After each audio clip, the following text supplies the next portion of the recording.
Fala pessoas, pessoinhas, e aí, como é que vocês estão? Quantas saudades! Eu, mais uma vez por aqui, professor Adalto, sempre estarei com você para tentar conversar sobre os principais aspectos dessa ciência encantadora chamada de biologia, tentar entender um pouco mais sobre a natureza.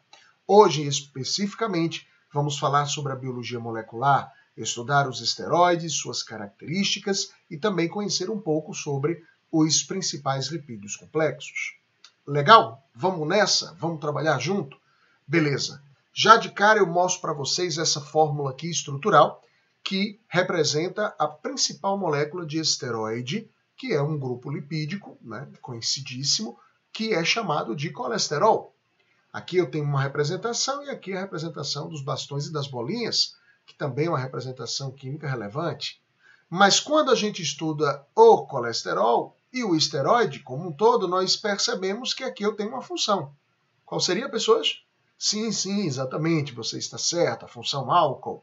Portanto, os esteroides, principalmente analisando e olhando, observando o colesterol, é um álcool que apresenta 4 anéis cíclicos interligados. Essa assinatura química, ela é comum. Legal, pessoas? Ela é comum. Então, você vai ver 4 anéis cíclicos que estão interligados a, claro, outras cadeias carbônicas, compondo o grupo dos esteroides. É óbvio que o colesterol é, especificamente, um esteroide animal de grande importância, onde os principais derivados desse colesterol vão ter inúmeras funções dentro do nosso metabolismo. Nas plantas, essa molécula ela é conhecida como, não colesterol, mas os esteroides são conhecidos como fitoesteróides. São moléculas que são específicas do lado dos lipídios das plantas, mas que, obviamente, têm uma caracterização específica para o grupo e que não é, por exemplo, não abrange o colesterol, que é um álcool policíclico exclusivo dos animais. O metabolismo desses lipídios ocorre no fígado especificamente. Mais de 90% do nosso metabolismo de esteroides ocorre dentro do fígado, nos animais. E a partir daí é que a gente pode entender a grande importância desse órgão, desse metabolismo. Um percentual pequeno, portanto, é um percentual relevante relacionado à ingestão desses esteroides no alimento. Legal? Vamos para frente? Quando nós estudamos, portanto, os derivados do colesterol, os diversos grupos de esteroides, a gente vai perceber a importância dessa assinatura química. Observe que os 4 anéis químicos policíclicos, eles vão ser encontrados em alguns desses principais exemplos aqui. Claro, com mudanças estruturais, como a gente vê aqui, por exemplo, na vitamina D3, até porque a vitamina D3, a gente vai ver especificamente na aula sobre vitaminas, essa vitamina ela é derivada de um fitoesterol, que nesse caso aqui é uma molécula chamada de colecalciferol. A vitamina D2 é conhecida como ergosterol. Enfim, mas observe que as outras moléculas apresentam esses 4 anéis, esses 4 anéis cíclicos que vão se interligando. Aqui eu tenho o estradiol, que é um hormônio sexual feminino. Aqui eu tenho a testosterona, que é o hormônio masculinizante. Então, observe que eu tenho uma função de esteroides aqui, que é uma função hormonal, assim como a progesterona, um hormônio feminilizante. Lembra? Progesterona, gesterona, gestação. Então, é um hormônio importante na manutenção da gravidez. O cortisol, que é um corticoesteroide, também um hormônio importante. E a aldosterona, um mineralocorticoide, também um corticoide, um corticoesteroide. Não nos esqueçamos também, ó, olha aqui em cima, essa moléculazinha que vai aparecer, que é um ácido cólico, um sal biliar, uma molécula de fundamental importância também no metabolismo lipídico desse grupo. Os sais biliares eles vão ter importância grande na formação da bile, que emulsiona as nossas gordurinhas no processo de digestão. Estão comigo? Vamos trabalhando? Beleza.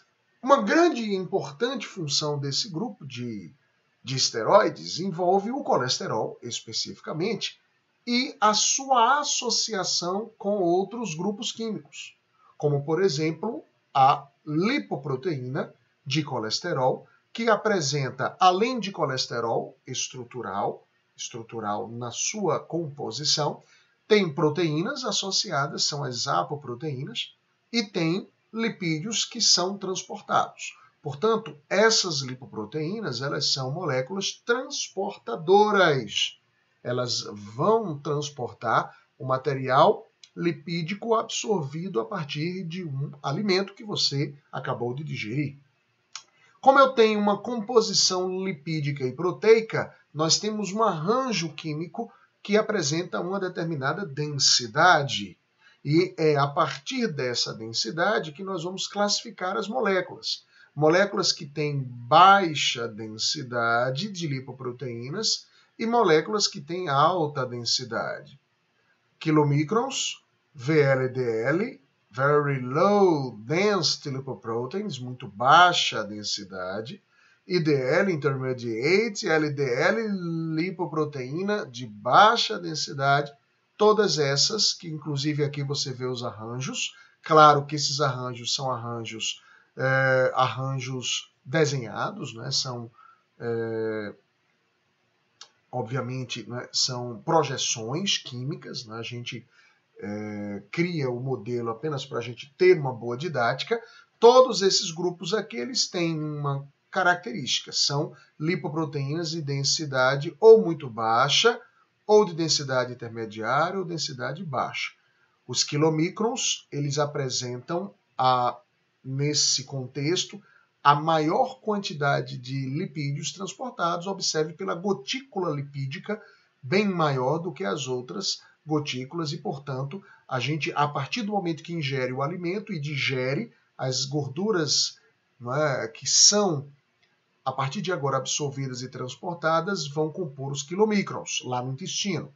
E a partir daí, VLDL, IDL, LDL são frações desses tipos de lipoproteínas de colesterol que vão sendo transportados no sangue, metabolizados no fígado e transportados no sangue. Infelizmente, esses grupos lipídicos são considerados lipoproteínas de colesterol ou tipos de colesterol que são negativos, são ruins, principalmente o LDL, que é o nosso marcador, o parâmetro clínico mais importante, porque esses componentes lipídicos que estão em excesso serão depositados no interior dos vasos sanguíneos. Já o HDL, High Density Lipoproteins, alta densidade de lipoproteínas, você tem uma quantidade de lipídios que é bem menor e, portanto, ele termina sendo um responsável por tentar desobstruir os vasos que estão cheios de placas dessas gorduras aqui, que vão se enrijecendo e alterando o nosso fluxo. Então, o chamamos de colesterol bom, a chamada lipoproteína HDL, ela é o oposto das lipoproteínas de baixa densidade, principalmente o LDL, que termina sendo a nossa fração mais conhecida. Bom, fazendo aqui uma referência mais detalhada, mas não deixando de fazer uma projeção, um modelo, eu mostro para vocês, por exemplo, um VLDL, onde a gente tem uma camada de um tipo de lipídio que eu vou falar já já, que é o fosfolipídio, um lipídio complexo, que apresenta essas cabeças aqui, que são cabeças em rosa, dá para a gente ver, são cabeças hidrofílicas, ou seja, são polares. Então, tudo que for em rosa, vermelhinho aqui, rosinha, não é? Vermelhinho não, rosinha mesmo, são fosfolipídios. Observe que, associado a esses fosfolipídios, nós encontramos muitos grupos amarelinhos. Esses grupos amarelinhos são justamente as moléculas de colesterol, que compõem a membrana. É uma outra função do colesterol estrutural, é formar as nossas membranas animais, é importante. E veja que dentro dessa gotícula nós temos aqui o colesterol, que é esterificado, ou seja, o colesterol que está aqui compondo, junto com os ésteres, junto com os diversos tipos de gorduras e óleos, compondo uma grande massa lipídica transportada. E essa quantidade de lipídios que passa a ser transportada, claro, vai determinar a sua maior ou menor densidade. Nesse caso, eu tenho uma quantidade grande, a densidade termina sendo baixa, porque a quantidade de apolipoproteínas termina sendo menor. E as proteínas são biomoléculas bem maiores. Quando há um esvaziamento dessas gotículas, é óbvio que a densidade ela termina aumentando. Então, quem tem baixa densidade ou muito baixa, tem uma quantidade lipídica transportada considerável. Se ligou? Vem comigo. Quando nós estudamos esses transportadores, observe aqui em cima uma estrutura de vaso sanguíneo, claro, didaticamente, mostrando as placas de gordura que são depositadas pelas lipoproteínas de baixa densidade, em específico aqui o LDL, e o desenhozinho aqui do diabinho, né, do LDL, esse diabinho aqui bem interessante, tá certo? Mas fica bonitinho e didático pensar que é ele que vai depositando principalmente um tipo específico de gordura, que é chamada de gordura trans. Gordura trans, essa que vem sendo ingerida em grande quantidade por causa dos alimentos industrializados. Alimentos onde a gente tem, por exemplo, um aquecimento muito prolongado, fritura muito prolongada, utilizando-se aí, portanto, de um procedimento industrializado, químico, não é? Onde essas placas elas terminam sendo bastante rígidas por se tratarem de cadeias saturadas. Então, essas cadeias saturadas elas se depositam e o HDL, que seria um colesterol bonzinho, olha aqui a auréolazinha aqui do anjo, seria a representação de um tipo de lipoproteína de colesterol que tem essa função de desobstrução vascular. Até porque ele vai tentar retirar esse excesso, sendo bem didático, e conduzir esse excesso de volta ao fígado. Tudo bem? Beleza? Continuando. Quando a gente estuda essas moléculas, nós vamos perceber que elas são chamadas de parâmetros. Então, o HDL, principalmente o VLDL, o LDL, os tipos de lipoproteínas, junto com os triglicerídeos, que são gorduras, são parâmetros clínicos, são importantes para a gente entender as principais doenças cardiovasculares. E daí, nesse ponto, eu passo a fazer uma contextualização importante entre a biologia molecular e a saúde. E é por isso que, dentro das academias de ciências da saúde, de ciências médicas principalmente, um dos principais pilares do conhecimento médico envolve a biologia molecular. Como parâmetro, portanto, eu tenho algo que é métrico, que é medido.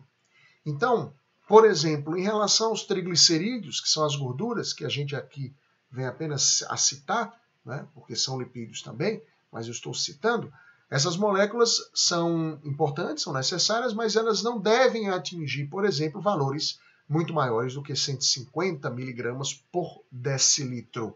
Um decilitro seria 100 mililitros aí de sangue circulante, certo? Valores aceitáveis, por exemplo, até 200, mas acima disso já são valores bem altos e que podem sim indicar um transporte de gorduras acentuado. Já em relação às lipoproteínas de colesterol, os principais parâmetros que envolvem o LDL, o Low Density Lipoproteins, e o chamado HDL, o High Density Lipoproteins. Lembra o LDL, o demôniozinho, o HDL, o santinho, né? LDL, que seria o prejudicial, HDL, que seria o salutar. Por exemplo, em relação ao LDL, a gente precisaria ter valores menores que 130 miligramas por decilitro. Já de HDL, valores maiores que 50, 30, 35. Né? A base seria, para alguns princípios de referências, de estudos de referências, de 30, 35 miligramas por decilitro. Acima disso. Então, 50 já seria ideal, 60, 70, enfim.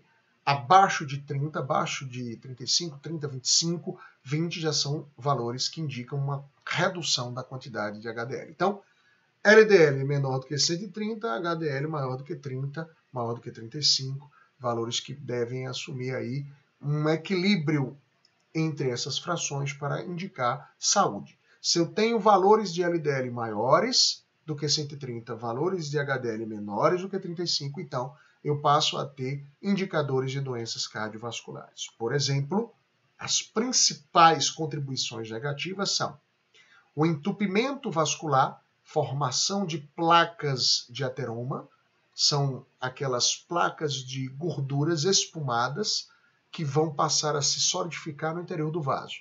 A esclerose nada mais é do que uma rigidez. Essas placas elas vão indicar uma lesão vascular. Passa-se todo o tempo com um processo inflamatório continuado e esse vaso ele se encontra doente. A aterosclerose ela é um indicador muito, mas muito relacionado, por exemplo, ao infarto agudo do miocárdio, que é quando o tecido morre pela falta de oxigenação. Além disso, hipertensão, acidentes vasculares e aneurismas também são 3 distúrbios circulatórios que estão vinculados a esses parâmetros.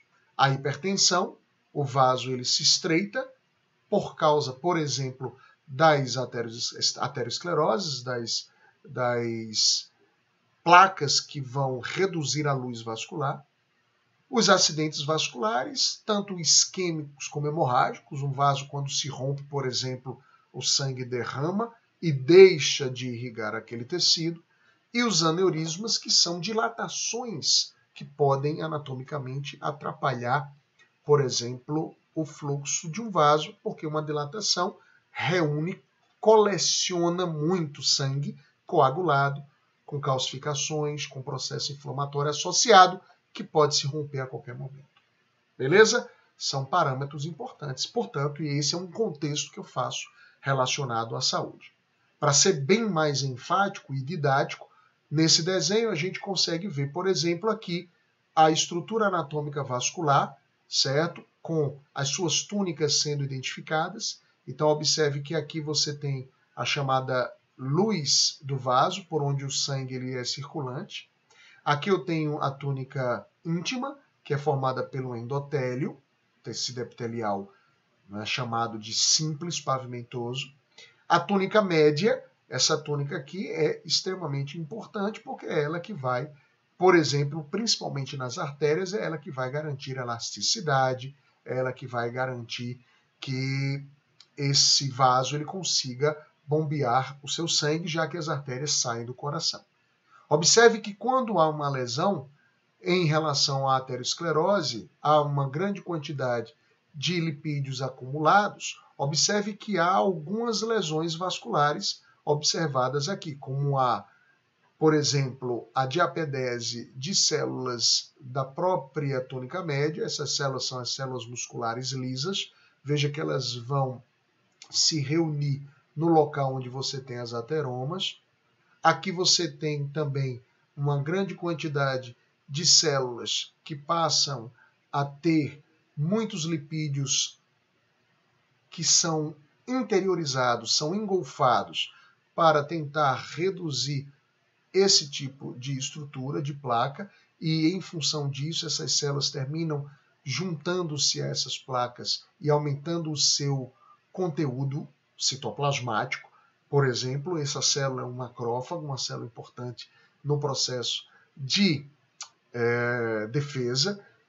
Então veja que aqui eu tenho um ambiente reativo com muitos macrófagos, com placas de gordura, célula muscular que vai se exteriorizar da sua túnica e muita célula morta compondo essa região. Observe a presença de células de defesa, como linfócitos, como monócitos, que passam, inclusive, a participar desse processo inflamatório. Há uma dilatação desse conteúdo, há um aumento dessa luz e, portanto, esse ambiente com menor elasticidade passa a se enrijecer e pode, junto com as necroses, junto com todas as alterações inflamatórias, pode não somente obstruir o vaso completamente, como também pode se romper e gerar um derrame, um acidente vascular. Ok? Então, essa é uma imagem bem didática, né, sobre toda a reatividade que está relacionada a uma aterosclerose. Beleza? E nesse gráfico, nesse infográfico, a gente consegue ver as diversas passagens, por exemplo, de um vaso que, desde a sua luz e do seu fluxo saudável, pode tendo ao longo da vida um acúmulo de placas, né, que vai aumentando, vai sendo depositada aqui no interior, gerando aquilo que a gente viu na imagem anterior, tá certo? Essas placas elas vão obstruindo a luz, vão formando os chamados fibroateromas, junto com tecido fibroso inflamado e necrosado e morto, né? E a partir daí isso termina, por exemplo, contribuindo para a formação de coágulos, ambiente, portanto, extremamente reativo e que, dependendo do tempo de formação dessas placas, pode gerar um infarto. Por exemplo, nesse caso, um infarto agudo, matar um indivíduo em função de uma porção, não é, importante do coração que morre pela falta de oxigenação. Então, importante, tá? Aqui embaixo, uma outra visão desse infográfico, onde a gente vê, infográfico, onde a gente vê, portanto, aqui o depósito de gordura. Beleza? As placas de ateroma e aqui o fluxo sanguíneo. Valeu? Aqui, em específico, falando de aterosclerose, especificamente falando sobre uma lesão grave, já uma artéria aqui, obviamente, dissecada, né, onde a gente consegue ver esses pontos aqui amarelados, identificando regiões de aterosclerose, aqui associado a um trombo, né, que faz, inclusive, parte da própria patogênese dessa doença. Então, cuidado, manter uma dieta, né, com baixa quantidade de fritura, com baixa quantidade de gordura, com baixa quantidade de carboidratos. A gente depois vai ter uma aula específica para isso, relacionar o excesso de carboidrato ao aumento de gordura. E também é importante, né, entender que você precisa fazer exercícios físicos para aumentar a capacidade de fluxo vascular. Certo? Beleza? Ok. Passando adiante, para finalizarmos essa parte teórica, apenas conversar com vocês sobre essa estrutura chamada de lipídio complexo. Um lipídio que, além de carbono, hidrogênio e oxigênio, apresenta nitrogênio, apresenta fósforo e apresenta, inclusive, pode apresentar também, não é o caso dessa molécula, mas pode apresentar enxofre na sua composição. Aqui eu tenho um fosfolipídio, que é um tipo de lipídio complexo, onde a gente vê o grupo fosfato, passa a ser uma espécie de intermediário, grupo químico intermediário, entre a colina, que é esse composto orgânico aqui nitrogenado, e os ácidos graxos, né? Esse ácido graxo com uma dupla ligação, esse outro ácido graxo aqui, que tem uma cadeia, os ácidos graxos têm cadeias carbônicas longas, onde a gente consegue ver aqui a representação dessa molécula. Não esqueça também que aqui eu tenho um álcool fundamental, que é o glicerol. O glicerol é um álcool que compõe os glicerídeos e, portanto, eu posso até dizer que o fosfolipídio, o lipídio complexo, ele termina sendo um glicerídeo especial. Certo?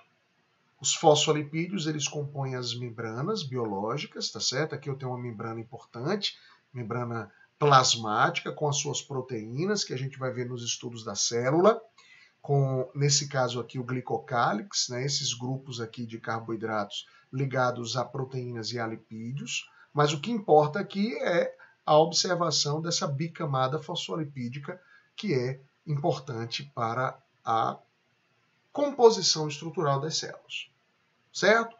Dos fosfolipídios, talvez o mais conhecido, a mielina, é um tipo de fosfolipídio que vai formar, né, a bainha de mielina, é o chamado esfingolipídio, e que vai facilitar, por exemplo, a condução dos impulsos nervosos. Vamos trabalhar? Vamos trabalhar? Trabalhar? Quando colocados em água, essa questão foi uma questão do Enem, quando colocados em água, os fosfolipídios tendem a formar chamados lipossomos, estruturas formadas por uma bicamada lipídica, conforme mostrado na figura. Quando rompida, essa estrutura tende a se reorganizar em um novo lipossomo. Estão aqui os fosfolipídios. Adalto, quimicamente, como é que é a afinidade desses fosfolipídios? Ora, como a gente já viu no slide anterior, a porção que tem nitrogênio e fósforo tem como característica química uma hidrofilia. Então, essa região toda das bolinhas que representam essa porção do fosfolipídio, a gente pode dizer que são regiões polares ou hidrofílicas. Tanto aqui como essa região mais interna. Ela consegue separar a água, né, do meio interno e do meio externo. Mas como? Principalmente por causa dos ácidos graxos, que são essas cadeias aqui, formadas por carbono e hidrogênio, basicamente, e que não têm hidrofilia. São, portanto, hidrofóbicas. Diante disso, o fosfolipídio é uma molécula que tem uma porção hidrofílica e que tem uma porção hidrofóbica. Ora, se eu tenho ambas as afinidades, eu posso dizer que essa molécula ela é anfifílica ou anfipática. Ela tem ambas as afinidades. Esse arranjo característico se deve ao fato de os fosfolipídios apresentarem uma natureza, como eu falei, para que eu tenha água fora e dentro do lipossomo, eu preciso de uma porção tanto polar como apolar na mesma molécula. O fosfolipídio tem isso, porque ele é anfótero, não. Anfótero é um composto que tem propriedades ácidas e básicas, por exemplo, mas ele é anfifílico. Resposta sim, letra E. Estão comigo? Passando adiante. Uma tirinha, né? Aqui você tem um desenho de uma lápide, uma conversa, um diálogo, né? Ele só comia verduras e legumes, né? Essas duas senhorinhas, poxa vida, lamentando, né? A pessoa que morreu, tal. Aí, de que ele morreu? Deficiência de colesterol. Aqui, claro, uma tirinha que tem como principal objetivo satirizar, né? Tem como principal objetivo ironizar as circunstâncias, né, que fazem parte da nossa vida. Quando ela diz deficiência de colesterol, não se esqueça, o colesterol é um tipo de lipídio, de esteroide, perdão, que é característico de animais. Como ele só comia planta, aí ficou essa ideia. Não adianta, né, isolar o alimento, né, esquecendo que existem outros grupos importantes quimicamente. Os esteroides, como o colesterol, né, mesmo indicando um parâmetro, por exemplo, clínico, mas ele é de extrema importância para a formação dos hormônios, para a formação das membranas biológicas e assim vai. Levando em conta a tira apresentada e os conhecimentos acerca da bioquímica, pode-se afirmar que o colesterol encontrado em alimentos de origem animal, ok, é um éster. Falso. É um álcool policíclico. Letra B. A dieta em destaque é rica em colesterol? Não. Plantas, verduras e legumes, pobre em colesterol. Ou seja, ausente de colesterol. Letra C. O colesterol é um esteroide que participa da composição química da membrana das células animais e atua como precursor de hormônios sexuais, como testosterona e progesterona. Tranquilinho. Beleza. É essa a resposta. Certo? Se o indivíduo tivesse feito uso abusivo de alimentos de origem animal, seria um forte candidato a desenvolver problemas cardiovasculares, devido às altas taxas de colesterol oriundas da ingestão de gorduras insaturadas. Aqui o erro é químico. As gorduras elas são formadas por cadeias saturadas. Mas você tendo essa certeza, né, já resolve o seu problema. Uma carência do referido nutriente plástico, por meio de uma dieta balanceada, impossibilitou que as células sintetizassem os principais constituintes estruturais para o correto funcionamento do corpo. Ele fala de uma dieta plástica, um nutriente plástico, nesse caso, colesterol, né? Importante, principalmente para a função reguladora, para a função de produção de hormônios, de sais biliares. O que é plástico é proteico, especificamente. E na dieta a gente não vê, né, a não ser no legume, que é uma fonte de proteína, mas o objetivo da questão é falar do colesterol. Então, letra C. Muito bom. Cansados? Está faltando pouco para a gente trabalhar bem esse conteúdo. Uma questão da PUC, Doenças cardiovasculares causam quase 30% das mortes no país. Um textozinho informativo. As doenças cardiovasculares são responsáveis de todas as mortes registradas no país em um ano. Acredito que aqui faltou algum determinado tipo de palavrinha ligante, enfim. Mas o que ele quer dizer é que são responsáveis pela quantidade maior de mortes, uma boa quantidade de mortes no país. Não só a doença cardiovascular, mas o câncer, tá? Associados, não é? Ambos, câncer e doença cardiovasculares, são as principais causas patológicas de mortes, tá certo? Perdendo, obviamente, apenas para as mortes de caráter violento. Isso significa que mais de 1.000 pessoas faleceram, principalmente de infarto e acidente vascular cerebral, AVC.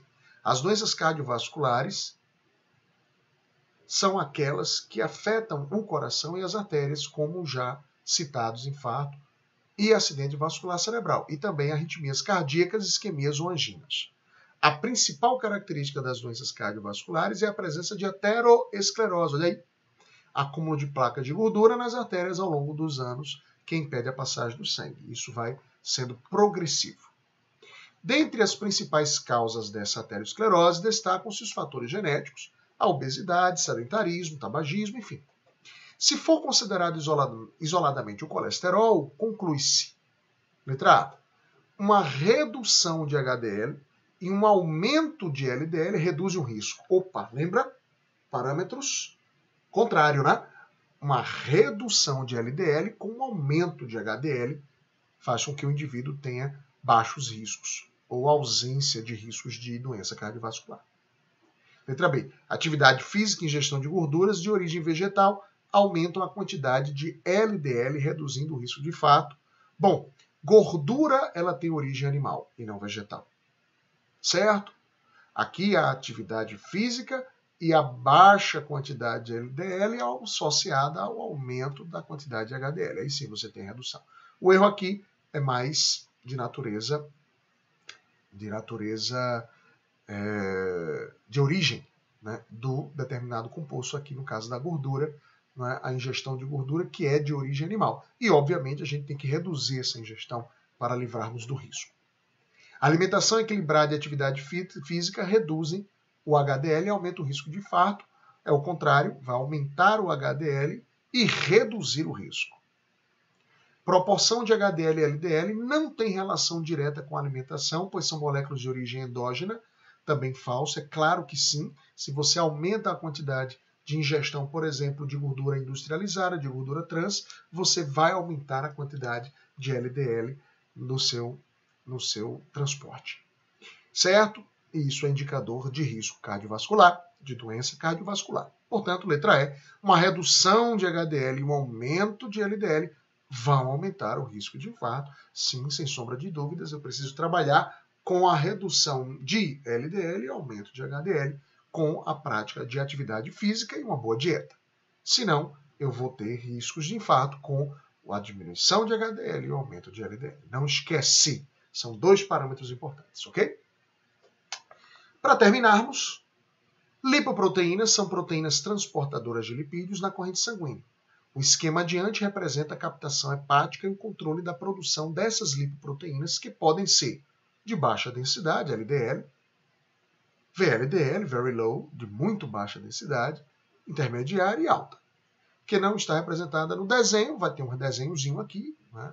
Daqui a pouco eu mostro, com base na figura, e em seus conhecimentos ele quer a incorreta afirmação. Pelo desenho, a gente vai observar o seguinte: numa dieta normal, os lipídios eles passam a ser transportados por essas moléculas que vão ser metabolizadas no fígado. Observe aqui o órgão fígado, certo? Eles vão transportar essas gorduras. Depois, observe que há o retorno dessas moléculas ao fígado, uma vez que essas moléculas de colesterol vão ser metabolizadas no órgão para que outras moléculas, por exemplo, sejam sintetizadas, hormônios, sais biliares, enfim. Mas numa dieta que é rica, por exemplo, em colesterol, é rica em gordura trans, há um aumento grande dessa produção de colesterol, de lipoproteínas, observe que a quantidade de lipoproteínas é tão grande que as moléculas intermediárias e o próprio LDL, que é o nosso colesterol, a lipoproteína de colesterol considerada ruim, ela passa a não ter o retorno ao fígado. Ocorre uma espécie de repressão do receptor de LDL no fígado e, portanto, passa a contribuir com o depósito vascular, porque ela fica circulante. Bom, o que ele quer é incorreto. Altos níveis plasmáticos de LDL favorecem a redução de infarto. Eu ainda coloco um erro aqui etimológico, não, um erro na formação da palavra. Você pode chamar de infarto ou enfarte, mas infarto é completamente errado. Então, vê, além de estar totalmente errada, né? Você tem que, ele diz que altos níveis reduzem o risco. Não pode. Aumenta o risco. Então, essa é a alternativa de fato incorreta. Uma dieta rica em colesterol, o fígado fica repleto de colesterol, que reprime os níveis de produção dos receptores, acabamos de ver isso, fazendo com que o LDL fique circulante. A deficiência do receptor por origem genética ou dietética eleva os níveis, perfeito. São as chamadas hipercolesterolemias. Em uma dieta normal, a VLDL é secretada pelo fígado e convertida em IDL. É só ver na figura que está tudo certo. Legal? Bom, meus queridos amigos, chegamos ao nosso final. Espero que tenha dado tempo de conversar um pouco mais com profundidade, né, e com uma boa quantidade de informações sobre os esteroides, sobre os lipídios complexos, sobre esse contexto da saúde, certo? Essa aula ela foi feita com todo carinho, com todo amor. Eu, Adalto Neto, me despeço agora de vocês. Ok, pessoas? Então, um forte abraço e até a próxima. Tchau, tchau.